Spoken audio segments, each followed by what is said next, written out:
এই 24.5 চন্দ্র আমাদের দেহের মধ্যে কোথায় থাকে? ওমা ওমা একটু শুনে নেবেন, কারণ এই তত্ত্বগুলো যদি শুনতে পারেন আপনার মঙ্গল, আমার মঙ্গল। যেন কৃষ্ণ বলে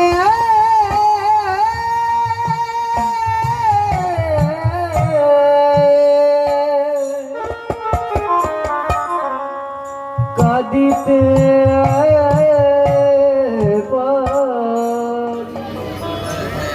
আবার কি জিজ্ঞাসা করেছে? এই দেহের মধ্যে কি 24.5 চন্দ্র? কোন চন্দ্রের শ্রী হরি? এই দেহের মধ্যে 4টি বেদ আছে, শ্যাম যদুরী অথর্ব, কিন্তু 4 বেদের ভিতরে কয়টা নারী? 18 মোকাম। এই 18 মোকামের ভিতরে কয়টা নারী? মানে ও তো নারী, ওর নাই ঘর বাড়ি, আর সেই নারীর সাথে ওই যুক্ত দিচ্ছে। হ্যাঁ বাবা, ও প্রশ্ন করে গেছে, আমি জবাব দেবো তার দাঁত ভাঙা, কিন্তু আমাকে একটা কথা দেবেন। কি? আচ্ছা বাবা, দেশলাইয়ের কাঠিতে বারুদ থাকে, থাকে না? থাকে। ও কি বলেছে? এই দেহের মধ্যে যে 6টা রিপু, এরা কোথায় থাকে? এদের কোথায় বাড়ি, কোথায় ঘর? এই দেহকে কেটে টুকরো টুকরো করেছে, কিন্তু এই দেহে থেকে রক্ত, মাংস, হাড্ডি, মজ্জা এসব পাওয়া গেছে, কিন্তু ওই 6টা রিপুকে তো পাওয়া গেল না। এই যত গন্ডগোল এই 6টা রিপুর জন্যই, মারামারি, কাটাকাটি, ব্যবসা বাণিজ্য, যত কিছু যা কিছু কাউকাশন, গন্ডগোল, পিটাপিটি, মারার সবকিছু 6টা রিপুর জন্যই হচ্ছে। তাহলে এই দেহের মধ্যে 6টা রিপু কোথায়? তাই না বাবা? আমাদের এই দেহকে কেটে টুকরা টুকরা যদি করে দেওয়া যায়, তাহলে কমসে কম আমাদের দেহের মধ্যে 21 জনকে পাওয়া নাহি যায়। সেটা কে? সেটা হচ্ছে 10টা ইন্দ্রিয়, 6টা রিপু, পঞ্চ আত্মা। একে বাবা খুঁজে পাওয়া যাবে না, কিন্তু আছে। এরা না থাকলে আমরা চলতে পারবো না, কিন্তু এদেরকে খুঁজে পাওয়া যায় না। এরা কোথায়? ওমা, দেশলাই তো দেখেছেন, দেশলাই কাঠির মাথায় বারুদ আছে। আচ্ছা, বারুদকে যদি গুঁড়া করেন আগুন পাবেন? পাবেন না। কিন্তু আবার ওই দেশলাইয়ের কাঠিটা যদি ওই একটা ঘর্ষণ দেওয়া যায়, তাহলে আগুন জ্বলে যায়। তাহলে এই দেহের মধ্যে যে 6টা রিপু, তারা কোথায় থাকে? শোনো, আমি তোমাকে বলে দেই। তাই শোনো শোনো ওগো ভক্ত, তোমারই জানায়, তোমার যাহা প্রশ্ন আমি বলিব সভায়।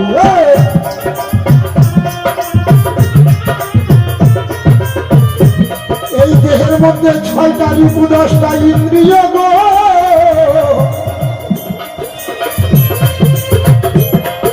তারা পুরুষ কি নারী হয়? এই 10 ইন্দ্রিয়, 6টা রিপু, এরা পুরুষ কি আর নারীও তো নয়।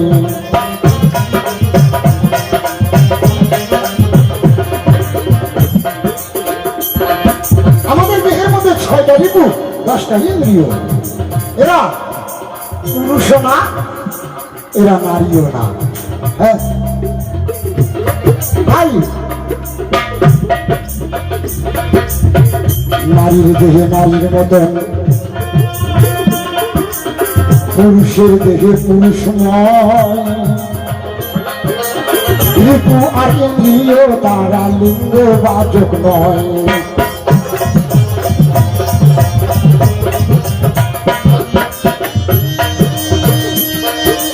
এই দেহের মধ্যে 6টা রিপু গো,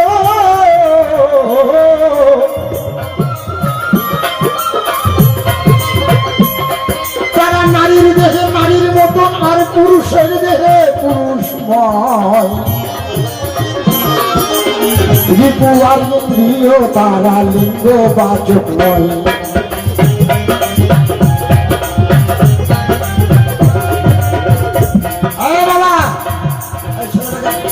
কিসব তোর বাবা? চুপ করে বসে থাকো। আমাদের দেহের মধ্যে যে 6টা রিপু 10টা ইন্দ্রিয়, এরা পুরুষও না, এরা নারীও না।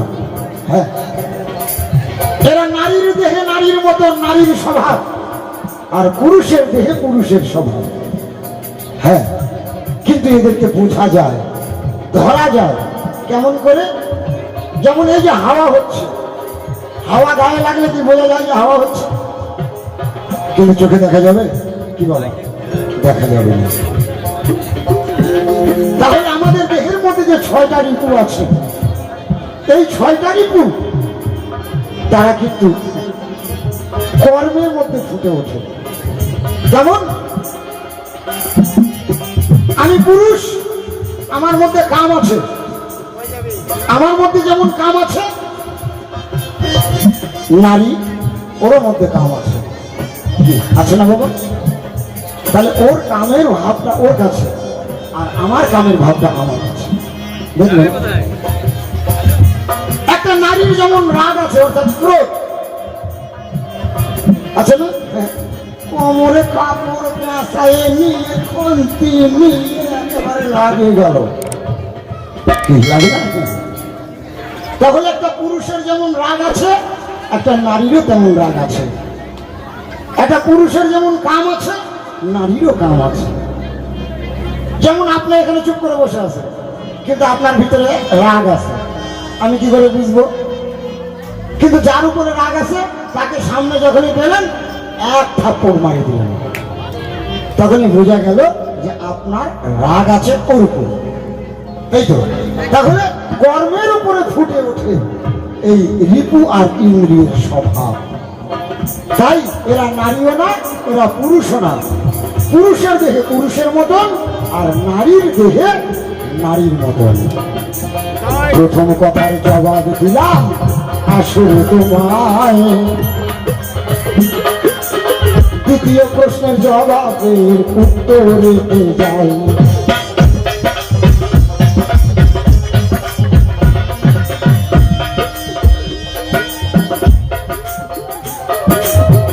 তাই তোমার মুখে আর একটা প্রশ্ন গো, বলি আমি শুনতে পাই, এই দেশের মধ্যে 3টা নাকি নারী বটে রয়?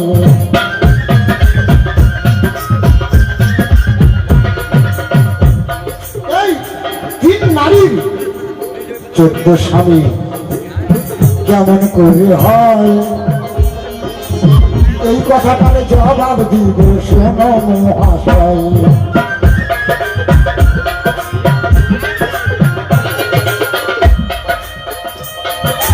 বাবা, তাহলে আমাদের দেহের মধ্যে 3টি নারী আছে। কি নারী? ইরা আর পিঙ্গলা, আছে শ্বশুর মা। এই কথা অনেকে নাই তো জানা।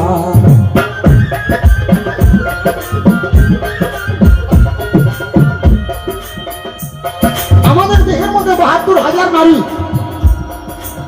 এই 72,000 নারীকে মন্থন করে 13টা নারীকে প্রাধান্য দিয়েছে। এই 13টা নারীকে মন্থন করে 3 জন নারীকে প্রদান করেছে। সেটা কে? ইরা, পিঙ্গলা, শ্বশুর মা। এই তো 3 জন নারী, তাই না বাবা? তাহলে এই 3 জন নারীর 14 জন স্বামী কি করে হয়, তাই না? কঠিন প্রশ্ন।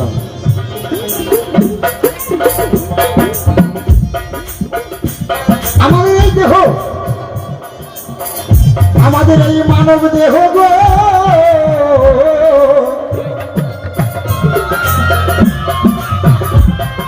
এই দেখো 14 কুয়া হয়, আর 7 করে দেখো 14 স্বামী রয়।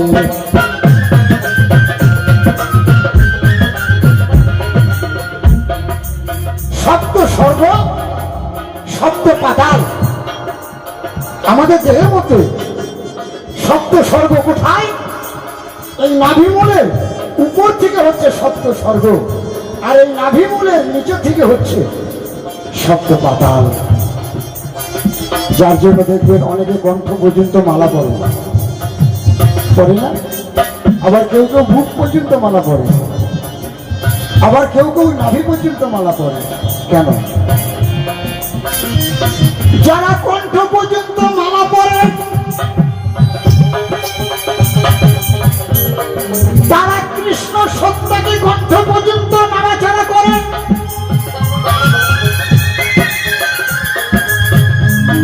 যারা বুক পর্যন্ত মালা পরে তারা কৃষ্ণ সত্তাকে এই হৃদয় মন্দির বুক পর্যন্ত তারা খেলাতে পারে। আর যারা আরো উপরে গেছে সাধক, তারা নাভির উপরে, নাভির নিচে কিন্তু না, নাভির নিচে শর্ত পাতালে চলে গেল। হ্যাঁ বাবা, ওইখানে গেলে কিন্তু তোলা মুশকিল। তাই নাভি পর্যন্ত যারা মালা পরে তারা কৃষ্ণ সত্তাকে এই দেহের মধ্যে নাভি পর্যন্ত খেলাতে পারে। জয় জয় নিতাই গৌর প্রেমানন্দে হরি হরি বলো বলো।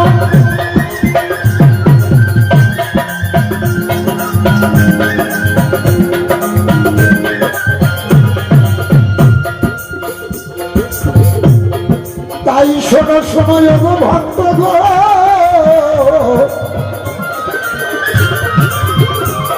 আমি তোমাকে জানাই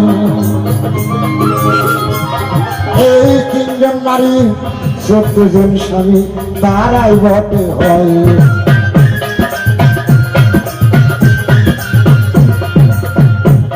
তাই আরো একটা প্রশ্ন তুমি করলে আসরে, তাহার জবাব দিব আমি একটা একটা করে।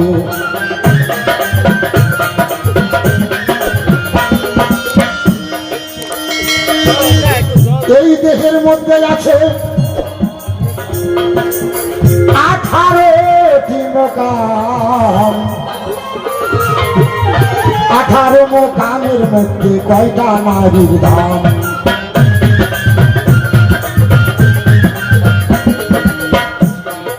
ও প্রশ্ন করে গেছে এই দেহের মধ্যে 18 মোকামের মধ্যে কয়টা নারীর স্থান?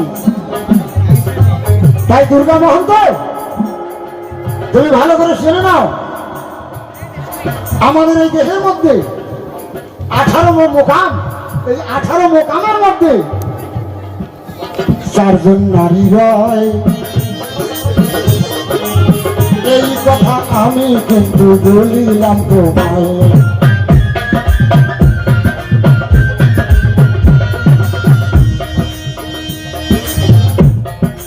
তাই 18 মোকামের মধ্যে 4 জন নারী কে কে? ভালো করে শুনে নেবেন। তবে এই 18 মোকামে কিন্তু শেষ কথা নয়, এই 18 মোকামের ভিতরে আরো 18 মোকাম রয়। তাই চূড়াতে চূড়ামণি ব্রহ্ম পাঠে স্থিতি, পাঠ মতে মহা বিষ্ণু করে বসতি।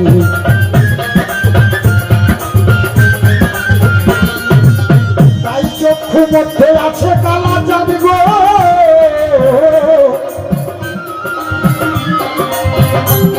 তারা বসে করে ধ্যান। আর নাসিকাতে নিত্যানন্দ মধু করে পান।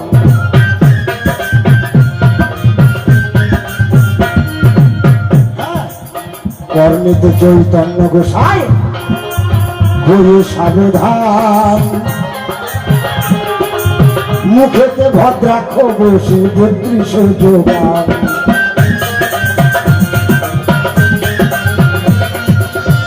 কি বাবা, তাই তো? তাই আলাজি পাই সরস্বতী গো,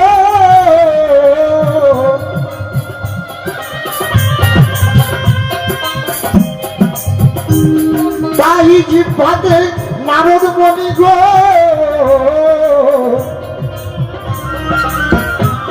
দেখো বাজাই যে কন্দর জিভার নিচে বয়ে সদাই গয়া গঙ্গা জল।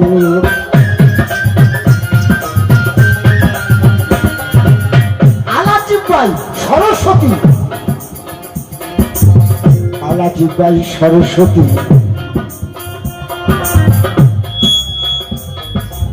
বাহুতে বলরাম,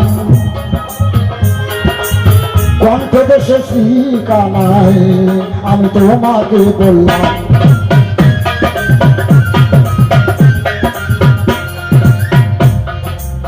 তাই হস্ত মধ্যে শ্রী গোবিন্দ গো, দেখো গানের অধিপতি, সপ্তদ্বীপে বসত করে, আবার সপ্তদ্বীপে জগন্নাথ করেন বসতি।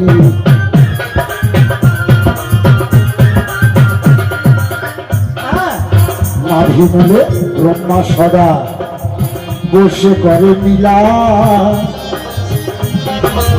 লিঙ্গ মূলে নিয়ে ভোলানাথ বসে চন্দ্রকলা। তারই গুচ্ছ দেশে নারুয়া গোপাল গো,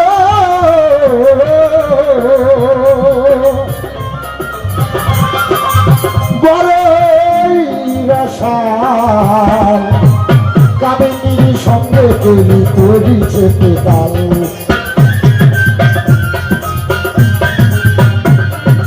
হ্যাঁ, তাই হাঁটুতে শক্তি স্থিতি বসুমতি পায়।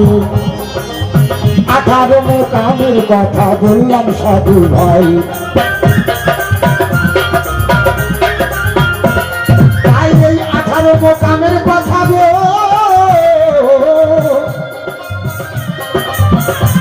বলি যেই জনা জানে, হোক না কেন নর লোক তার দেব তারাও জানে। তাই গৌর হরিবল হরিবল।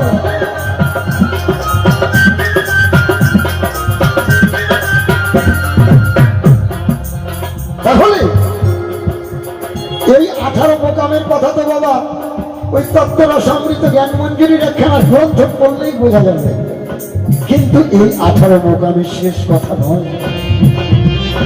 এই 18 মোকামের ভিতরে আরো 18 মোকাম রয়। এই 18 মোকামের ভিতরে আরো 18 মোকাম আছে, কিন্তু সেটা বলবো না আপনাদের কাছে, বলবো না। কেন বলবো না? এইখানেই মা, এই 18 মোকামের খবর যদি কেউ জানতে চান তাহলে আপন আপন গুরু গোসাইয়ের কাছে যান। হ্যাঁ, যারা গুরু গোসাই ধরেছেন, হ্যাঁ, ওই গুরুর কাছে সেই 18 মোকামের তত্ত্ব জেনে যদি সেই 18 মোকামের ভজনা করতে পারে, হোক না তাকে নরলোক, দেবতারাও মানে নিতাই গৌর হরি হরি বল।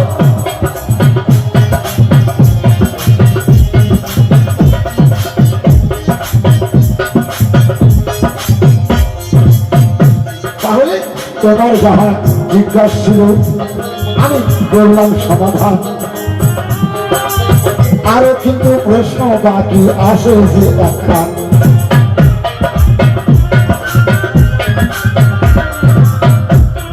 এই দেহের মধ্যে 24.5 চন্দ্র গো,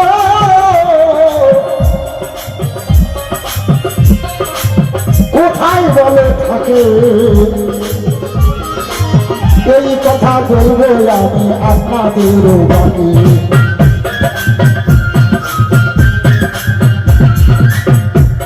তাই এই 18 24.5 চন্দ্র কেন হলো? তাই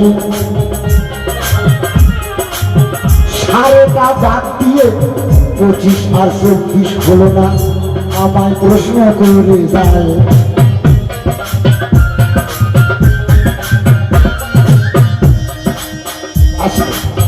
তাহলে 24.5 চন্দ্র তত্ত্ব জানতে চেয়েছেন, আমি সংক্ষেপে বলবো বাবা। এই 24.5 চন্দ্র কেন হলো?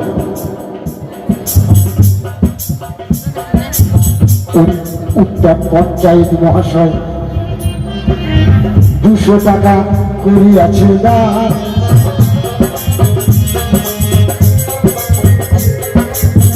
ঈশ্বর যেন পূর্ণ করে ওনার মনস্কাম।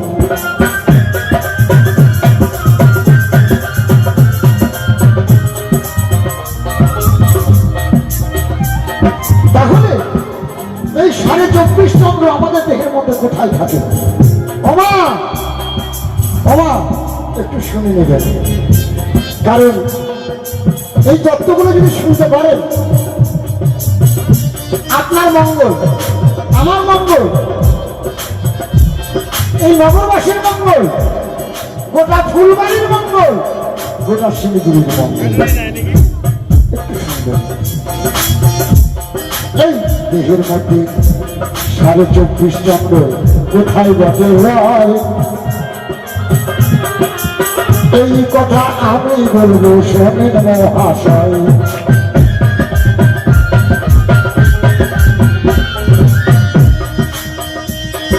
তাই হাতে 10, ও বাবা 24.5 চন্দ্র কোথায়? তাই হাতে 10 আর পায়ে 10 গো,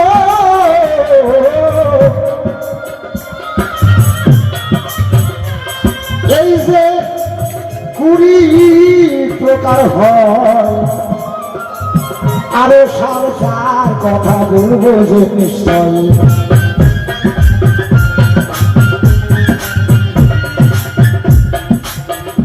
তাহলে হাতে 10 পায়ে 10, বলবেন হাতে 10 কেমন করে? বাবা এই যে আমাদের হাতের আঙ্গুলগুলো আছে না, এই আঙ্গুলগুলোর মাথাগুলো লক্ষ্য করবেন। এই হাত আর পায়ের মাথা, যে এই পায়ের আঙ্গুলের মাথাগুলো দেখবেন ঠিক চন্দ্রের মতো, হ্যাঁ, আর একদম পরিষ্কার টকটকা। যার যত পরিষ্কার ওই হাতের আঙ্গুলের মাথা আর পায়ের আঙ্গুলের মাথা যার যত পরিষ্কার থাকবে তার তত উন্নত হবে। সে যেখানেই যাবে সেখানে নাম করবে, যা করবে তাতে তার যশ হবে। আর যাদের বাবা এই আকারগুলো একটু কম আছে তার একটু বাজারে কষ্টই আছে। জয় গুরু। তাই আরো 4 আছে, 4.5 কোথায়? স্তন মধ্যে 2, গলদেশে 2, আর অর্ধচন্দ্র দেখো আমাদের ললাটে রয়। হ্যাঁ,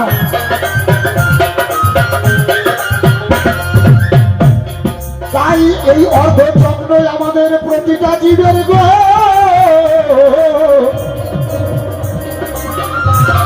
এই যে ললাটে রয়,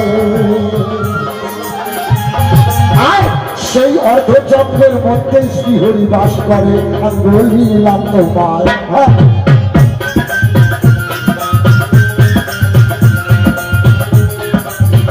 তাহলে হাতে 10 পায়ে 10, স্তন মধ্যে 2, গলদেশে 2, আর অর্ধচন্দ্রের মধ্যে শ্রীহরি থাকে, সেটা আমাদের মস্তকে।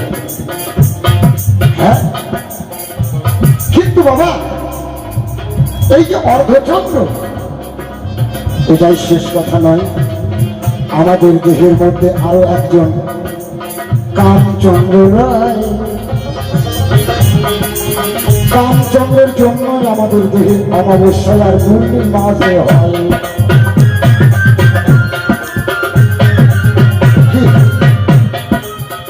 আমাদের দেহে পূর্ণিমাও লাগে, আমাদের দেহের মধ্যে অমাবস্যাও হয়। হ্যাঁ, অমাবস্যার সময় চন্দ্র,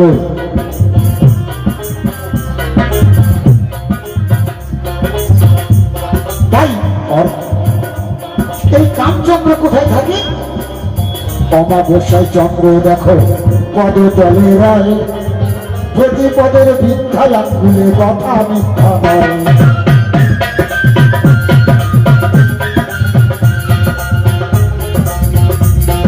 তাই আমাদের দেহের মধ্যে যখন অমাবস্যা রানিং চলে তখন কিন্তু ওই কামচন্দ্র থাকে পদতলে, তাই তো? তারপর আস্তে আস্তে তৃতীয়তে গো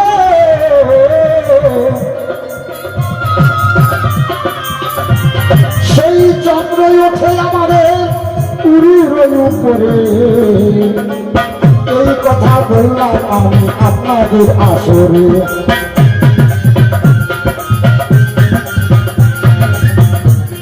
আর তৃতীয়াতে সেই চন্দ্র এই কমরেতে যায়। চতুর্থীতে সেই চন্দ্র নাভিতে লুকায়।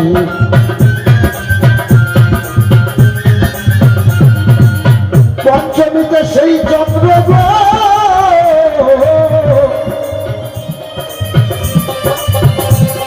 এই গেল বক্ষস্থলে।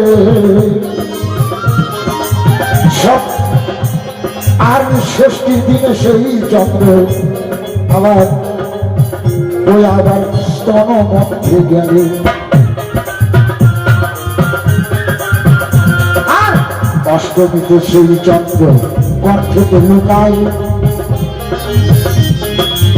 নবমীতে সেই চন্দ্র আমাদের মুখের মধ্যে রয়।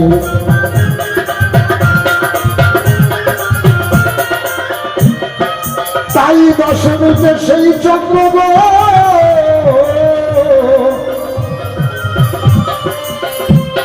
আমাদের নয়নের থেকে ভুরুতে লুকায়। আবার একাদশীর দিনে চন্দ্র ললাটেতে যায়।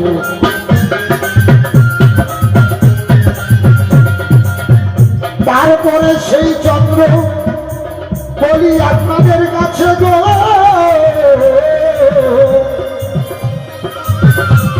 এই যে গেল গোলক বৈকুণ্ঠে। আর তখন যে আমাদের দেহে পূর্ণিমা যে লাগে। আর পূর্ণিমাতে ওই চন্দ্র যখন মিলিত হয় ওইখানে তো রাধা কৃষ্ণের যুগল মিলন হয়।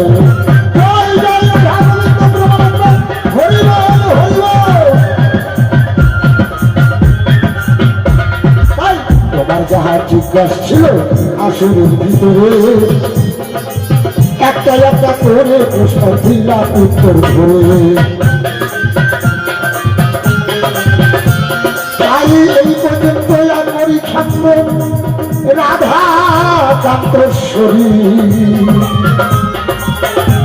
তাই বদন ভরে চাঁদ বদন ধরি ধরি। তাই আছেন যত আমার মাতা মাসি আমি প্রণাম জানাই। কিঞ্চিত আশীর্বাদ করি আমি গাউল গাইতে পাই। তাই এই আসরে থাকেন যদি আমার মিয়া মোল্লা ভাই তাদেরকে আমি দেখো সালাম জানাই। তাই সালাম দিয়ে পালন করে গরিবের দোয়া তবে আমার ধন্য হবে বাউল গান গাওয়া।